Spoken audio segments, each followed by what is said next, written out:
Hello everyone, I am Dr. Pawan Kumar Jha from CMH Group of Institution. Today we will discuss how to compute taxable HRA.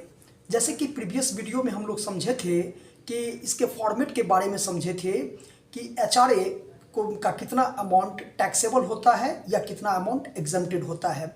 आज एक practical के point of view से practical को लेकर के हम लोग समझेंगे कि HRA कैसे कैलकुलेट करते हैं, चाहे वो एग्जम्प्टेड HRA हो या चाहे टैक्सेबल HRA हो। जैसे कि एज पर क्वेश्चन ये कर रहा है कि बेसिक सैलरी आपका 70,000 पर मंथ है, तो जैसे कि पर मंथ है तो हम ईयरली इसको कैलकुलेट करेंगे तो सैलरी आपका हो जाएगा यहाँ पर 8,40,000।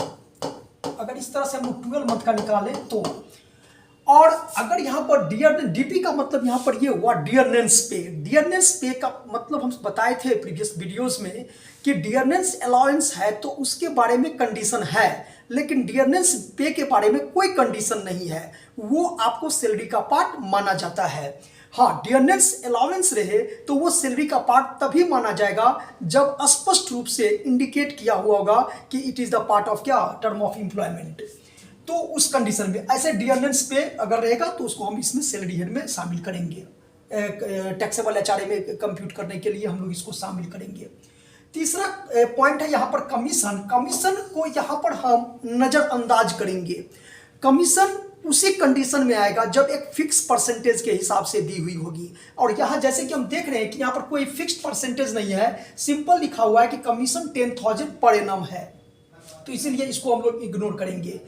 एक पॉइंट यहाँ पर एचआरए रिसीव जो कि बताए थे कि जब how to compute taxable HRA, तो list of the following amount will be exempt from tax. यानी 3 पॉइंट है, तीनों पॉइंट में पहला जो फर्स्ट पॉइंट है वो यही कहता है कि एचआरए रिसीव, सबसे पहला हम लोग लिखते हैं एचआरए रिसीव। तो एचआरए रिसीव में यहाँ पर 2,000 पर मंथ है, इसका मतलब है 24,000 हो जाएगा। और रेंट पेड का काम तब आएगा जब हम सेकंड पॉइंट समझे थे कि rent paid over 10% of salary, यानी सैलरी का जो 10% होगा उससे जितना ओवर रेंट पेड होगा। तो रेंट पेड 2,500 पर मंथ है, तो इसका मतलब ईयरली होगा 30,000, 30,000, और इसका हम 10% निकालेंगे यानी 8,40,000 ये हो जाएगा, और ये हो जाएगा आपका 72,000। इस तरह से हम लोग कैलकुलेट करके देखेंगे, 10% निकालेंगे।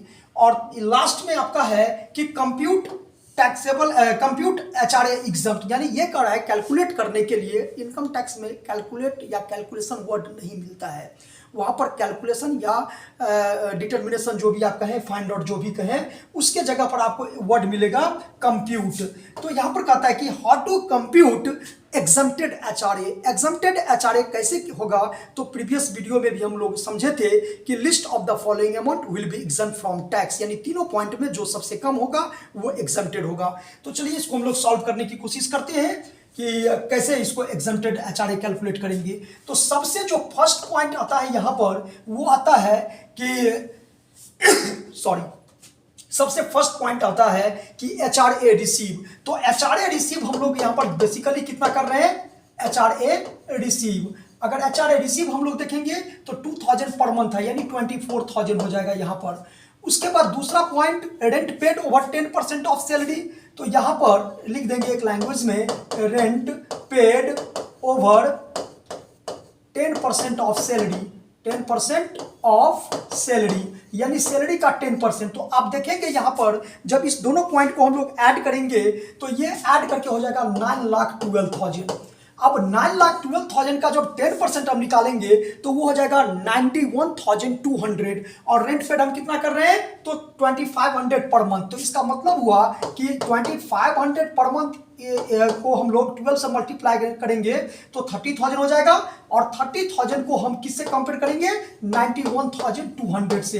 तो हम देख सकते हैं कि इस 91,200 से जो 30,000 है वो लेस देन है, इसका मतलब इसमें कुछ अमाउंट नहीं जाएगा, यानी नील हो जाएगा। और तीसरा पॉइंट और लास्ट पॉइंट बताए थे कि 40% या 50%, तो 40% जो आपको नॉन मेट्रोपॉलिटन सिटी होगा और 50% वहाँ पर जो मेट्रोपॉलिटन सिटी होता है। तो यहाँ तो कुछ लिखा हुआ है नहीं, तो बेसिकली हम लोग इसको एज्यूम करेंगे कि ये जो एम्प्लॉय है वो नॉन मेट्रोपॉलिटन सिटी में है, तो 40% हो जाएगा। 40% का इसका जब हम निकालेंगे 9 लाख 9,12,000 का जब 40% निकालेंगे तो ये आपका आ जाएगा 3,64,800। तो 40% ऑफ सैलरी ये आ जाएगा 3,64,800।